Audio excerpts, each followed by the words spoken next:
Hey, what's up? Ian here, and this is the CVJ X R2E3 Mermaid 2. Now, this is a collaboration between CVJ and R2E3.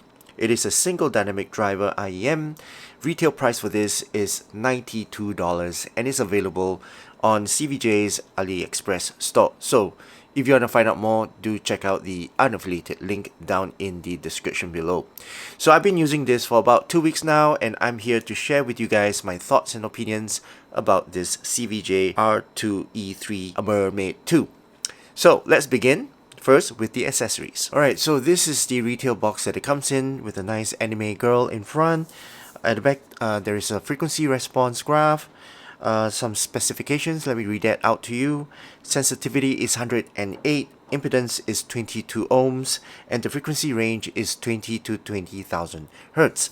Now inside the box you'll find the warranty card and the user guide and 3 types of ear tips. One of it is a very sticky and grippy type of ear tip, very nice to use, and it gives a very good seal. It's a balanced type, so you get a balanced sound from it. The next one would be the stock ear tips, and this is also pretty standard as well. Well, I'm using it right now, and to me, I have no complaints, but it could be better. And the last one is this very wide open bore ear tip. If you want a more transparent sound, a more light and airy treble and soundstage, then this is the ear tip to use. And you get a very nice cable as well. So this cable is a 4-core cable, and the termination can be swapped out, either 3.5 or 4.4, and inside this cable there is 1016 cores of wires, and the ear hooks are actually very nice and very soft. For me, it's firm. Alright, and it holds the IEM in my ears, and the placement is really good, the angle is really good. As you can see, it's angled really nicely, and so far one of my favorite ear hooks in the market, and it's terminated with a 2-pin connection. Alright, so that's for the accessories, quite a lot for $90. Alright, so let's talk about design and build quality. And this is a very well built IEM, fully made from 5-axis CNC aluminum alloy. The entire shell feels very nice and hefty, but not overweight. The faceplate is nicely done with a CNC cut of the R2E3 design, the logo. And on the inner shell is very nice and ergonomic, as you can see, with a very nice and protruding fin here that helps the stability of the IEM while it's in your ears. And the nozzle is made from brass with a very nicely done perforated filter over here. Let's talk about the fit and comfort. It's very comfortable to wear. There's no uncomfortable sharpness.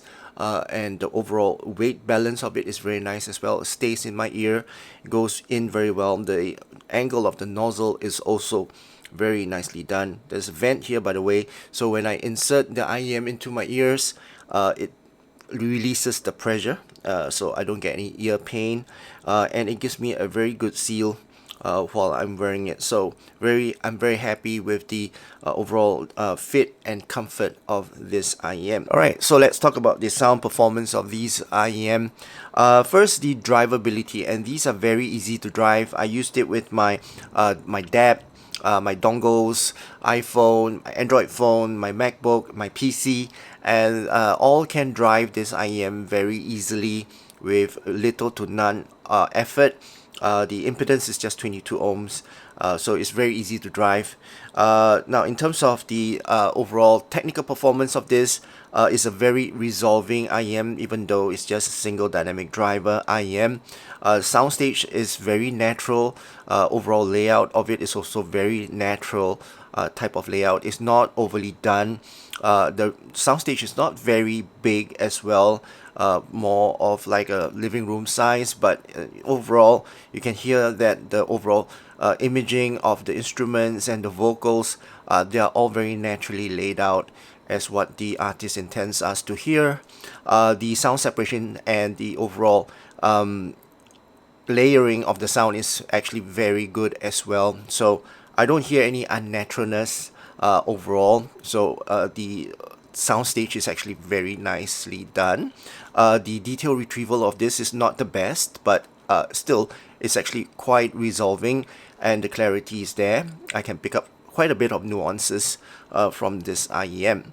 Alright, so that's the technical performance of this. Now let's talk about the overall tone and timbre for this. This is more of a balanced tone, leaning towards a lighter, leaner sound. The overall note weight is quite light, I might say, even though sometimes when the bass comes in, it does give that heaviness to overall tone. But I would say the tone and timbre for this is pretty natural and balanced. Now, in terms of the sound signature, I'll post my graph somewhere up here. But as you can see, it's pretty close to Harman. The mid bass is actually elevated. So in terms of the sub bass, as you can see, it's actually very close to the Harman target. So it's not a very prominent sub bass. It's not rolled off. The note weight is a little bit on the lighter side. But I would say it's actually quite satisfying when it's required. Right, note weight is not too heavy. But the mid bass is forward, so the punch is there, the speed is there, the overall performance of the mid bass can be felt and heard. So it's pretty prominent mid bass. In terms of the mids, instruments are clear. They're a little bit recessed, but they're still clear. Vocals is also pretty good as well. Male vocals would sound better on this, but female vocals, I would say actually female vocals is actually quite energetic. It's a little bit intense, but it's not that kind of intensity whereby it's too sibilant. Okay, so female vocals still alright, tolerable.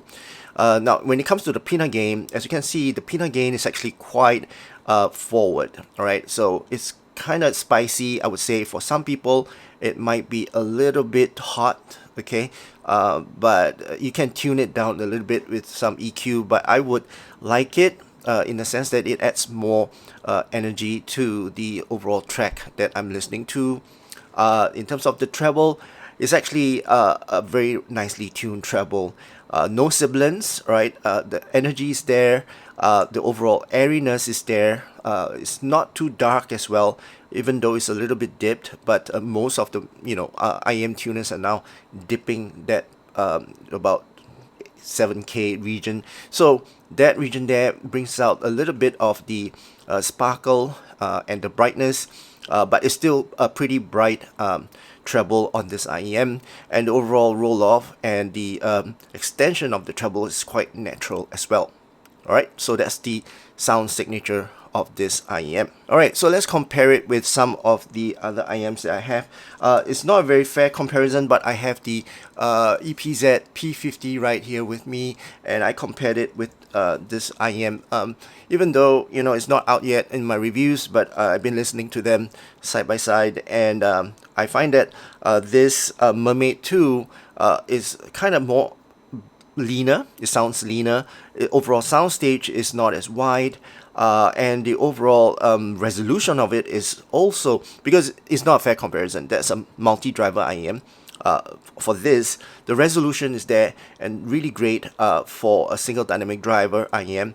The overall texture of the sound is actually a bit leaner than the P50, and I find that this is actually sounds more balanced as compared to the P50 to my ears. And I would say price wise is half the price, so it's again not a fair comparison, but I would say this is actually a good contender for the below $100 price point, because it's actually quite close in terms of performance to the P50. Alright, so that's my comparison, and let's conclude. I would say this is actually more for people who likes to listen to genres like classical. This is really good for classical, for jazz as well. Pop songs, I would say, is alright, but I would want a little bit more oomph, alright, for the sub-bass region. But it does well, alright, it does well. But overall, I would say it's suitable for most genre, but for leaning towards classical, okay? And for the price, that it's asking for is $92, is below $100. The performance of this, in terms of price to performance, is actually above average, to be honest.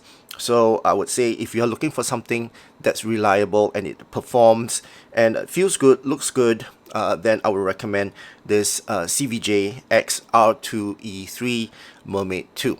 Alright, so that's the thoughts and opinions for this Mermaid 2. I hope you guys enjoyed watching this video.